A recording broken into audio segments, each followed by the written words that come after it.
Hey people! Vamos lá, hoje não tem como o vídeo não ficar grande, é um assunto bem complexo e na realidade era algo para a gente trabalhar em 2 aulas seguidas, 3 aulas seguidas, indo no laboratório de manutenção. Então essas partes práticas realmente vai ficar para depois, quando a gente puder voltar a ter aula prática. E aí eu vou ter que continuar aqui um pouco mais com teoria, mas eu vou mostrar bastante imagem aqui para vocês. Infelizmente eu não tenho aqui comigo uma placa de vídeo, porque eu sou pobre, não tenho um desktop, só tenho esse notebook que eu estou usando aqui. E aí não tem como mostrar para vocês uma placa de vídeo real, então vai ter várias imagens aí. É muito importante ter assistido aquele vídeo do Adrenaline que eu coloquei na semana passada, antes de assistir esse vídeo aqui, vai ajudar bastante, tá bom? Então vamos lá, vamos começar aqui.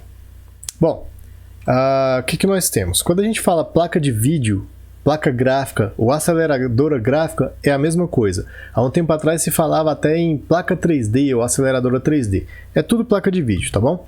O que ela faz? Primeiro, as imagens no monitor são formadas por pixels. Então, para montar uma imagem, o computador muda a cor de cada pixel. E essa composição pixel a pixel é que vai gerar a imagem. Então, aqui ó, à direita, o que vocês têm é como se fosse um zoom bem grande de um pedaço de uma imagem colorida. Cada quadradinho desse aqui é um pixel e ele tem uma cor sólida, não existe nenhum degradê. Então, se eu pegar esse quadradinho aqui, que é mais ou menos lilás, meio roxo, meio lilás, meio rosa, sei lá que cor é essa, é uma cor sólida, tá? Não tem um degradê. Muito bem, esse é o pixel, que é a informação lógica em bits, que está armazenada na sua memória RAM ou na memória de vídeo, correto? No monitor, o que você vai ter é isso aqui, ó. Então você não vai ter no monitor um pixel lilás. O que você vai ter é um pixel formado por 3 cores básicas, que é o verde, o azul e o vermelho, ou na ordem RGB, é vermelho, verde e azul, red, green, blue. E aí, se o monitor é CRT ou LCD, a ideia é a mesma, só muda aqui um pouquinho a configuração dessas coresinhas para formar cada pixel. Então, por exemplo, cada pixel dessa imagem aqui é triangular, enquanto a dessa aqui é um retângulozinho. Os monitores LCD, hoje em dia, têm cada vez menores essas partes pretas que separam os pixels. Como é que eu formo a cor branca? Basta que o vermelho, o verde e o azul esteja no máximo, tá? E como é que eu faço o preto? É só apagar todos eles. As outras cores passam a ser uma combinação entre esses pixels aí. Eu vou mostrar para vocês aqui bem rapidamente, abrir um programinha aqui que é o Paint. Dá para fazer isso no Photoshop também. Deixa eu ver se eu consigo compartilhar com vocês aqui, ó. Bom, espero que vocês estejam vendo esta tela aqui. Deixa eu tirar minha cara daqui. Muito bem. Se eu pegar, por exemplo, uma cor qualquer, eu vou criar uma cor aqui.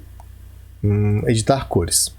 Se vocês verem aqui, ó, o preto, ele está com 0 de cada um, R, G e B. Se eu colocar 100 de vermelho, olha lá, essa é a cor resultante, ok? Se eu colocar 100 do verde, essa é a cor resultante. Se eu colocar 100 do azul, como todos têm a mesma quantidade, vai ficar cinza. O valor máximo aqui é de 8 bits. Então eu tenho 8 bits. Isso eu vou explicar melhor em aulas futuras, tá? Mas estou usando 8 bits para cada corzinha dessa aqui. Então ao total 24 bits de cores, tá? Então se eu tenho só 8 bits, eu só posso ter 255 níveis para cada um. Então o máximo de vermelho é esse. Se eu colocar o máximo de verde e o máximo de azul, vai dar isso aqui.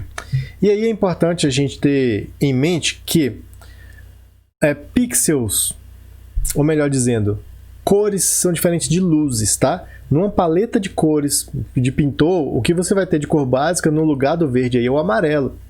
Se vocês aprenderam isso quando criança, se misturar o amarelo com o azul vai ficar verde. Aqui não, aqui nós estamos falando de luz, tá? Então nós estamos falando de luz verde, de luz vermelha, de luz azul. E aí quando você soma todas as luzes, você vai ter o branco. Quando você decompõe o branco, é que você tem essas 3 cores, ou você tem o arco-íris, né? Que na realidade a cor branca ela é decomposta em infinitas cores. Quase infinito. Mas enfim, essas 3 básicas aqui, vermelho, verde e azul, já conseguem compor todas as cores, assim como na impressora, os pigmentos amarelo, magenta e ciano conseguem pintar todas as cores que você tem no papel impresso. Beleza? Não vou discutir isso agora, mas eu gostaria muito de conversar sobre isso com vocês, mas não vai ter tempo. Enfim, se eu quiser verde, eu vou ter que deixar zerado aqui o azul e o vermelho, e aí eu tenho um verde. Se eu quero um verde um pouco mais escuro, posso pôr aqui. E é assim que funciona, certo? Bom, vamos fechar isso aqui. E temos isso aí. Muito bem, espero que o meu rosto não tenha ficado na frente do que eu queria mostrar para vocês, né? Se ficou, vocês deixam aí nos comentários. Muito bem, vamos lá. O chip gráfico traduz os dados binários em forma de imagem, que é transferida até o monitor. Então, a forma mais básica do trabalho de um chip gráfico é pegar aqueles bits de RGB, as informações dos níveis de vermelho, verde e azul, e transformar isso de maneira que possa ser interpretado pelo conversor digital analógico do monitor, ok? Pensando no monitor analógico, aqueles de tubo. Se for um monitor digital também, tem que converter de uma maneira que o monitor compreenda, ainda que seja sinal digital. Então ele vai traduzir isso, traduzir a informação de imagem em imagem, certo? Essa função exige muito processamento, o que deixaria a CPU lenta demais, caso ela fosse a única responsável pela tarefa. Então, a CPU, ela também participa da formação de imagem, mas ela não é a única que faz isso. Assim, um chip gráfico em separado, a GPU, esse G é de Graphic, Processor Unit, então a unidade de processamento gráfico, é o primeiro passo para desafogar a CPU. Nos processadores atuais, como nós já falamos várias vezes, esse chip está junto com o processador, mas é independente. Então, por exemplo, isso aqui, ó, que vocês estão vendo à direita, é como se fosse um raio-x aí, abre-se o encapsulamento do processador e faz um raio-x na pastilha, tá? A pastilha de circuito impresso. Então você vai ter aqui um processador que tem 4 núcleos, aí tem aqui o nível cache compartilhado, provavelmente é o terceiro nível. Aqui tem à direita os controladores, né, de memória, de entrada e saída. Aqui também controlador de memória, entrada e saída. E aqui nesse canto, maior do que a soma dos 4 núcleos, em termos de tamanho, está o chip gráfico. Então ele é como se fosse o quinto núcleo. E ele ocupa mais espaço que os outros 4 núcleos, porque o trabalho dele é bem pesado. Aqui está o chip gráfico no processador. Antigamente, esse chip gráfico, ele vinha, aqui à esquerda, ele vinha na placa-mãe. Bem antigamente mesmo. Depois ele passou a incorporar o chipset Ponte Norte, e aí, mais recentemente, aí, há uns 10 anos praticamente, um pouco mais de 10 anos, ele passa a incorporar dentro do processador. Isso é importante porque antigamente, né, o seu chip gráfico era da placa-mãe, então é a placa-mãe que mandava. Você comprava uma placa-mãe pensando num chip gráfico bom, né? Depois passou a fazer parte também do chipset Ponte Norte. E a ideia continua. É a placa-mãe que está mandando ali no processamento gráfico, a não ser que você tenha uma placa gráfica separada, off-board. Essa aqui é on-board. E nos processadores, né, aí agora você desloca a responsabilidade para o fabricante do processador. E aí, quando você quer pensar em processamento gráfico, você pensa primeiro qual é o processador que você vai comprar. Isso desconsiderando a possibilidade de você colocar uma placa gráfica off-board, né? Que é o que eu vou mostrar no próximo slide. Então, no caso da placa de vídeo, a GPU ela é mais potente do que aquela integrada no processador e possui um banco de memórias próprio, também independente da memória RAM principal. Então, esse cara aqui, o chip gráfico que está no processador, ele precisa de uma memória gráfica, ele precisa de uma memória que é utilizada só para os gráficos que vão ser gerados aqui. Como ele não tem uma memória separada para ele, ele usa um pedacinho da memória RAM para isso. No caso de uma placa de vídeo, ele tem a sua própria memória RAM. Essa aqui é uma GeForce GTX 780 Ti de 2013, está atrasada aí 7 anos, né? Nós estamos já na 2080 Ti, mas ela é uma boa placa ainda até hoje. Claro que não para a jogatina atual da galera aí, né? Mas se vocês verem, ó, o formatinho dela é basicamente o mesmo até hoje. Essa carinha aqui, ó, não é a carinha comercial da GeForce, né? Isso aqui é para a galera que vai testar, fazer review e tudo mais, ela vai assim. Para vender depois para o usuário final, ela vai ter uma outra carinha. Aí vai depender do fabricante da placa, porque quem produz o chip gráfico é, no caso aqui, a NVIDIA. E aí, uma outra fabricante, por exemplo, a Gigabyte, sei lá, fabrica todo o resto da placa e aí põe a carinha dela. 3 coolers, ou 2 coolers, ou um só, e põe uma coisa preta, uns LEDs e por aí vai. Muito bem. Então aqui, ó, abrindo aquela carapaça, ela vai ser assim. Aqui está a GPU mesmo, né, o chip gráfico, e cada quadradinho desse aqui, ó, é um quadradinho, um banco de memória RAM. Lembra que a gente utiliza a DDR4, né, na placa-mãe. As placas de vídeo já estão na GDDR6. Então, quando a gente fala de DDR, o princípio é o mesmo aqui para a placa de vídeo, mas a gente utiliza o termo GDDR, que é uma memória própria para vídeo. Ela é um pouquinho mais rápida, inclusive ela é mais cara por conta dos componentes de fabricação, mas é uma memória RAM. E aí ela já está na 6ª geração. Então é a GDDR6 atualmente. Nessa placa aqui eu não sei qual é que está usando, tá?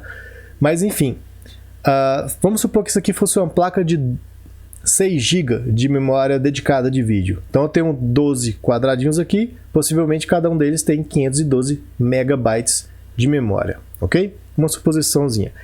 O que nós temos mais aqui nessa placa? Essa aqui é a parte que vai conectar na placa-mãe, na PCI Express 16X. Aqui em cima, nós temos uma conexão para fazer em outra placa. Então, por exemplo, você pode utilizar 2 placas de vídeo numa mesma placa-mãe e elas funcionarem em paralelo. Eu preciso conectar uma placa de vídeo na outra para elas se comunicarem. É aqui em cima que eu faço essa conexão. E aqui, à direita, nós temos conectores de alimentação. Essas placas, elas precisam de bastante energia para funcionar e por isso esquentam bastante também. Daí é importante ter um cooler próprio, um bom dissipador de calor. Mas uma placa de vídeo ela pode puxar a energia daqui, da PCI Express. Mas lembra, os fiozinhos ou as trilhas da placa-mãe são bem fininhos. Então a corrente que passa aqui ela é pequena. Ela é suficiente para as placas mais simples. Essas plaquinhas mais parrudas precisam de uma alimentação externa, que vem direto da fonte. Então tem esses conectores aqui, certo? Originalmente as placas de vídeo eram dispositivos simples, que se limitavam a mostrar o conteúdo da memória de vídeo no monitor. Então quem fazia todo o cálculo era lá o processador e manda para a memória de vídeo. Aí a placa de vídeo vai lá, busca na memória de vídeo as informações e manda para o monitor.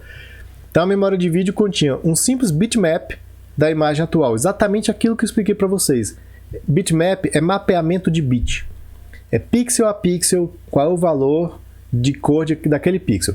Só que essa tela aqui é a que a gente chama de tela monocromática. Vocês estão vendo verde, ela podia ser branca ou verde. A cor depende do fósforo utilizado aqui, ó, tá? Ou branco ou verde. Eram os mais comuns. E aí, como você não tem cores diferentes, você não precisa do RGB. Então você não precisa de 24 bits. Era 8 bits só. E alguns, inclusive, trabalhavam com apenas 4 bits de informação para cada pixel. E o pixel aqui era bem grandão, tá? Não o pixel da tela, mas o pixel de informação, certo? E aí eu teria que mostrar para vocês um monitor monocromático, a gente não tem lá, mas se vocês tiverem a oportunidade de ver não perca a oportunidade, é bem legal ver a formação da imagem aqui. E aí, como você não tem RGB, você só tem aceso ou apagado. Então, na verdade, bastava um bit para gerar informação para cada pixel. 1 bit. Tá 1 é aceso, tá 0 é apagado. Esse é o monocromático.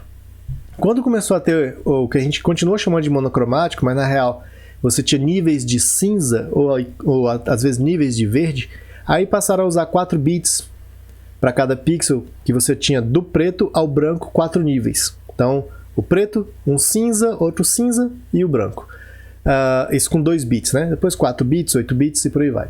Com 8 bits você tem 256 níveis de cinza, do preto ao branco. E aí o cinza intermediário, certo? Então, ó, a memória de vídeo ela continha um simples bitmap da imagem atual, atualizada pelo processador. E o RAM-DAC, ou um conversor digital analógico, que faz parte da placa de vídeo, lia a imagem de tempos em tempos e enviava ao monitor. Ele só convertia do digital para o analógico, dos bits para o analógico. Era só isso que ela fazia. Aqui é um exemplo do joguinho Monkey Island, que eu não joguei. Bom, em seguida as placas passaram a suportar recursos de aceleração que permitem fazer coisas como mover janelas ou processar arquivos de vídeo de forma a aliviar o processador principal.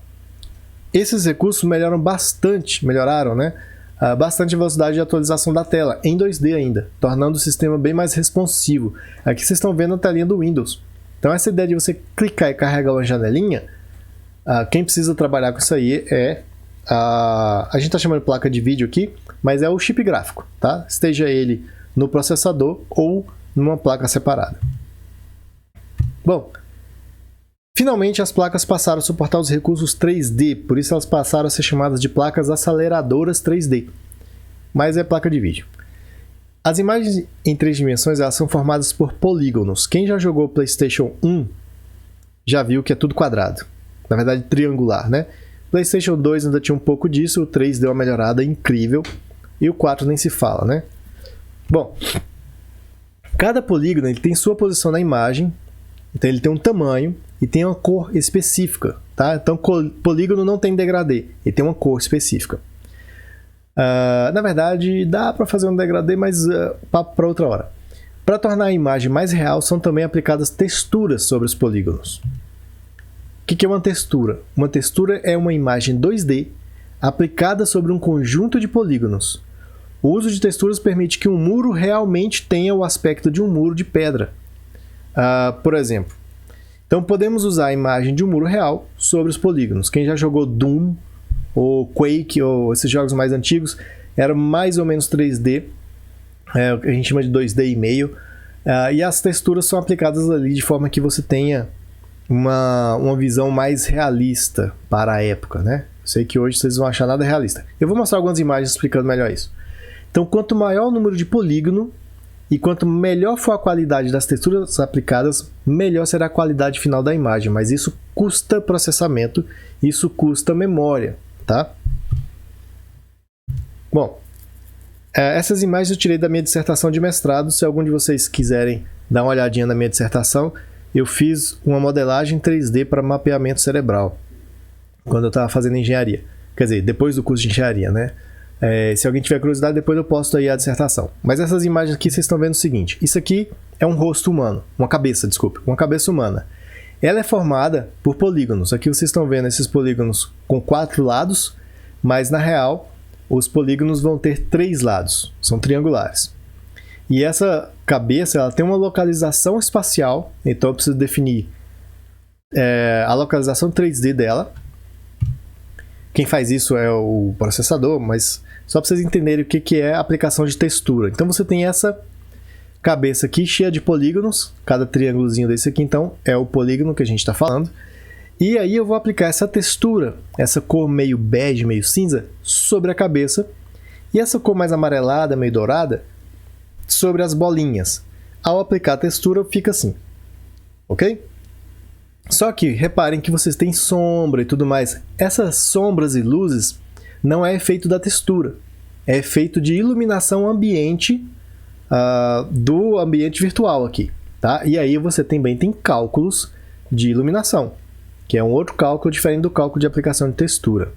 Se vocês assistirem Toy Story 1 e assistirem Toy Story 4, vocês vão ver bem a diferença de aplicação, tanto de textura, quanto de quantidade de polígonos, quanto de luz e sombras. Muito bem, como é que funciona a textura então? Para cada triângulozinho desse aqui, ó, eu tenho a localização dos vértices, A, B e C, e eu vou aplicar aqui no primeiro pixel aqui e colorindo com vários riscos aqui, ó, até colorir totalmente aquele polígono. Certo? Bom, aqui é o que eu fiz na minha dissertação. Eu peguei uma textura e apliquei sobre essa cabeça 3D. Primeiro eu criei esses triângulos todos aqui só para saber onde estaria cada ponto na cabeça, para na hora de eu criar o mapa com base em sinais cerebrais, esse mapa ficasse exatamente aqui, ó, no cucuruto, certo? E não ficasse no nariz, por exemplo. Então precisava saber onde é que está o nariz, onde é que está cada coisa na textura. Aí eu escrevi e vi que essa parte está aqui, ó, nariz. E aí eu vi que essa parte aqui de cima é bem no topo da cabeça. Bom, eu não precisava dessa parte de baixo, então eu recortei onde eu deveria fazer o mapa cerebral, era só aqui. E eu mudei a orientação de alguns triângulos para eles não ficarem muito esticados, tá vendo? Isso aqui é um triângulo muito esticado. E isso dava problema depois na aplicação da textura. Então continua sendo triângulos do mesmo tamanho na textura, mas eles mudam um pouquinho aqui na hora que eu aplico na cabeça 3D. E aqui, usando a mesma ideia, eu criei as texturas com base em sinais cerebrais. Na verdade foram sinais simulados que eu fiz, mas aqui está a imagem do mapa cerebral e aí é aplicado lá. Só explicando rapidamente, as cores dizem onde tem maior atividade cerebral de uma determinada onda. Então vamos supor que eu peguei ondas delta, e aí eu tenho maior quantidade, maior amplitude de ondas delta aqui no lobo frontal e bem pouco lá no lobo occipital. Essa parte vai aparecer lá atrás. Bom, o chip gráfico ele também faz cálculo de movimento. E aí nós temos basicamente o movimento de rotação de cada polígono e o movimento de translação dele no espaço. Também ele faz o cálculo de câmera, ou seja, qual é o ponto de vista em que aquele polígono está sendo visto para que isso seja transformado numa imagem de 2D a ser aplicada na tela. Então, por mais que você está vendo um filme 3D ou jogando um jogo 3D, as imagens elas são formadas em 2D, afinal de contas a tela do computador, a tela da TV é de 2 dimensões só. E aí, para a formação dessa imagem, eu preciso dizer para o chip gráfico qual é o ponto de vista. E aí ele faz o cálculo do que vai ser mostrado e o que vai ser escondido, certo? E aí também tem o cálculo de luz e sombra, como eu já falei. Daí nós temos 3 conceitos importantes aqui para entender a formação das imagens por uma placa de vídeo, que é desenho, geometria e renderização. Desenho, o que é o desenho? É criada uma descrição dos objetos que compõem a imagem, ou seja, quais polígonos fazem parte da imagem, qual é a forma e tamanho de cada um, qual é a posição de cada polígono na imagem, quais serão as cores usadas e, finalmente, quais texturas e quais efeitos 3D serão aplicados. A geometria. A imagem é efetivamente criada e armazenada na memória de vídeo. Então você tem uma imagem lá. Todos os elementos que compõem a imagem estão prontos como um conjunto de operações matemáticas, coordenadas e texturas, que ainda precisam ser transformadas na imagem que será exibida no monitor. E finalmente a renderização, que é a parte mais complexa e demorada do trabalho. Essa última etapa consiste em transformar as informações matemáticas armazenadas na memória em uma imagem bidimensional, que será mostrada no monitor. É necessário determinar, a partir do ponto de vista do espectador, que é a câmera, quais polígonos estão visíveis e aplicar as texturas e os efeitos de iluminação adequados a cada frame. É por isso que, quando você força uma placa de vídeo a trabalhar com 60 FPS, por exemplo, ela precisa criar 60 imagens por segundo, certo? Se você trabalha com 30 FPS, ele precisa criar 30 imagens por segundo. Então, há uma diferença muito grande do que uma placa de vídeo vai te dar, dependendo dos FPS que você quer. E aí, quando você tem imagens muito complexas, ou seja, uma geometria muito complexa, tanto em quantidade de polígonos, quanto de finura ou de detalhamento da textura, isso demanda muitos cálculos e vai impactar na quantidade de frames que ela consegue colocar por segundo na tela. Isso impacta nos FPS. É por isso que jogos competitivos, em que você precisa ter uma atualização muito rápida de tela, você vai ter um detalhamento menor de imagem. É por isso que você não vai ver o LoLzinho funcionando com imagens tão complexas quanto um Resident Evil, por exemplo. Ou, sei lá, esses jogos mais bem trabalhados com histórias, tá? Enfim. Deixa eu ver se dá para vocês verem um videozinho aqui que representa aí. Acho que o vídeo não vai acabar não rodando. Não deu muito certo. Eu ia mostrar uma imagenzinha 3D sendo renderizada aqui. Esse vídeo vocês já viram, aquele do Adrenaline, certo? Para finalizar então a aula de hoje, vamos falar aqui dos barramentos das conexões. As primeiras placas de vídeo, placas externas, e agora a gente não está falando mais da GPU utilizada on-board ou do processador. Estou falando da placa de vídeo mesmo externa, off-board. As primeiras placas de vídeo utilizavam o barramento ISA, de até 8 MB por segundo. Isso hoje é ridicularmente lento. Ridicularmente lento. Isso década de 80. Depois passaram a usar o barramento PCI, que vai até 132 MB por segundo. É um valor gigantesco em relação aos 8, mas também é ridicularmente pequeno, se a gente pensar no que a gente precisa para vídeo hoje em dia, né? Logo, o padrão PCI se mostrou incapaz de lidar com a quantidade de dados utilizada pelos chips gráficos, e a solução para esse problema veio em 96, com o lançamento do barramento AGP, criado especificamente para placas de vídeo. Nós já falamos disso quando estudamos placa-mãe. Então o AGP ele era um barramento só para vídeo. Então continuou tendo lá o PCI, algumas placas ainda continuaram com ISA, mas veio com o AGP ali, só para vídeo. A primeira versão trabalhava com a taxa de transferência de até 266 MB, e a última versão do AGP 3.0, era capaz de trabalhar com até 2.1 GB por segundo, que aí é uma velocidade mais próxima do que se precisa hoje em dia, e aqui nós estamos falando de velocidade de transferência de dados. Aqui está um exemplo de barramento, né? Uma placazinha que tem o ISA, o PCI e também o AGP. Esse aqui, ó, se vocês olharem, olha que interessante. Chipset ponte sul, chipset ponte norte. E aqui é o slot do processador.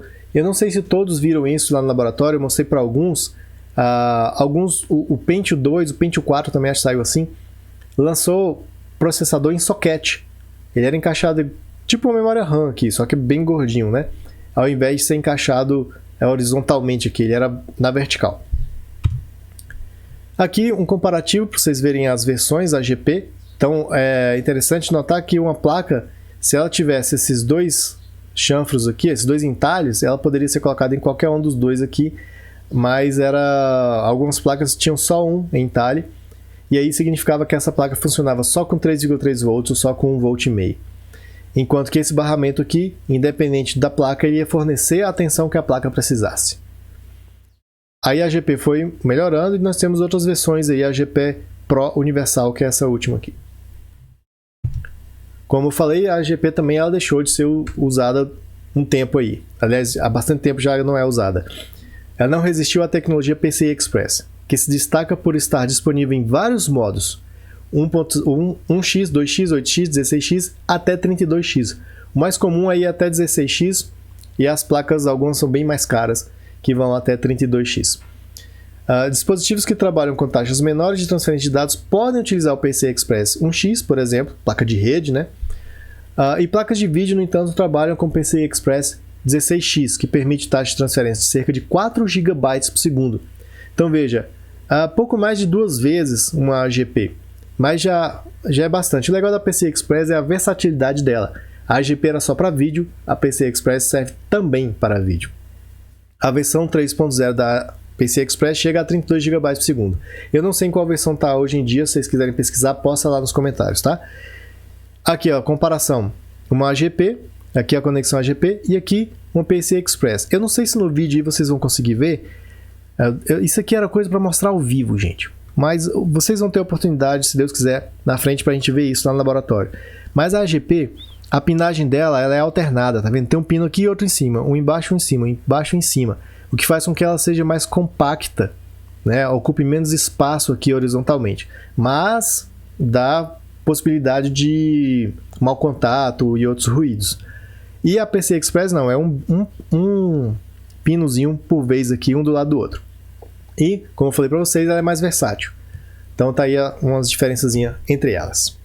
Aqui para vocês verem os diferentes AGPs, a PCI e a PCI Express. Não são compatíveis, tá? Umas com as outras. Aqui dá para ver melhor o que eu falei, tá? Os pinos um embaixo, um em cima, um embaixo, um em cima. Aqui, uma placa de vídeo PCI Express 16x. Aqui é uma placazinha. Não dá para saber se isso aqui é uma placa de vídeo. Eu imagino que sim, porque a gente está falando de placa de vídeo e quando eu peguei essas imagens era num texto sobre placa de vídeo. Mas essa aqui é uma placa de rede, ó. PCI normal. Isso aqui é uma placa de vídeo, sim, AGP. Essa aqui, ela usa a PCI Express 4x. Pode ser uma placa de vídeo, mas pode ser também uma placa de rede, de Wi-Fi, eu não sei. Teria que dar uma olhadinha mais especificamente. Estou achando que isso aqui não é placa de vídeo não, mas não importa. Importa só para vocês verem aqui as conexões, tá? Os barramentos. Quanto à alimentação, mostrei para vocês naquela placa lá no início, a GeForce, que é o seguinte. As placas de vídeo podem pegar, como eu falei, a energia, né, diretamente da placa-mãe, ali embaixo.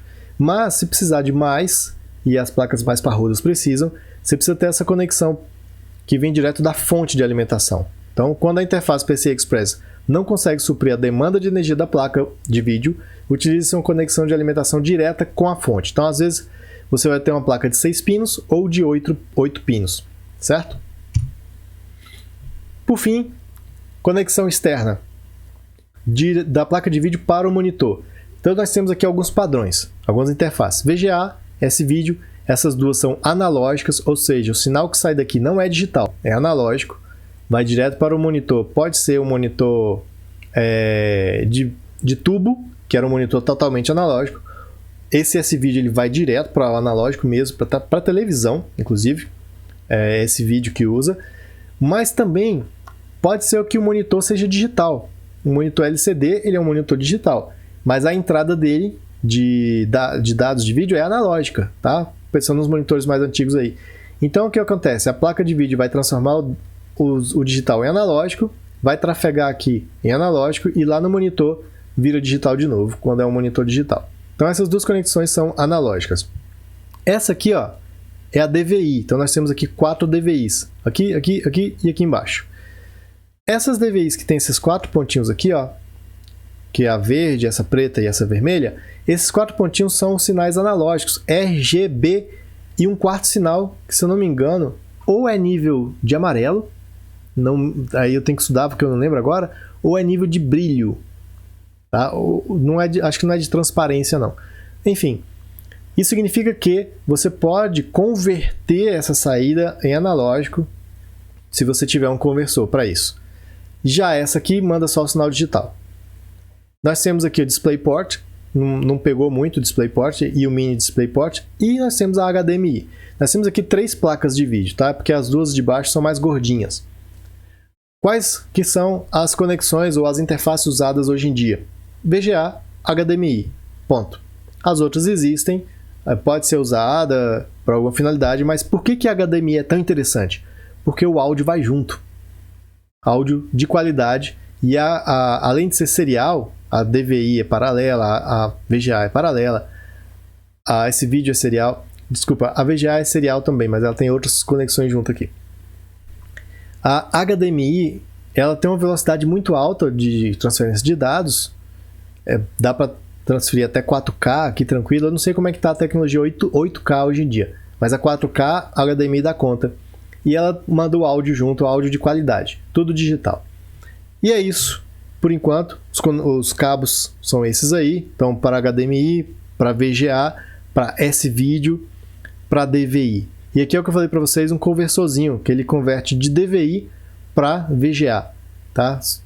Se você tiver aqueles 4 buraquinhos como eu mostrei antes.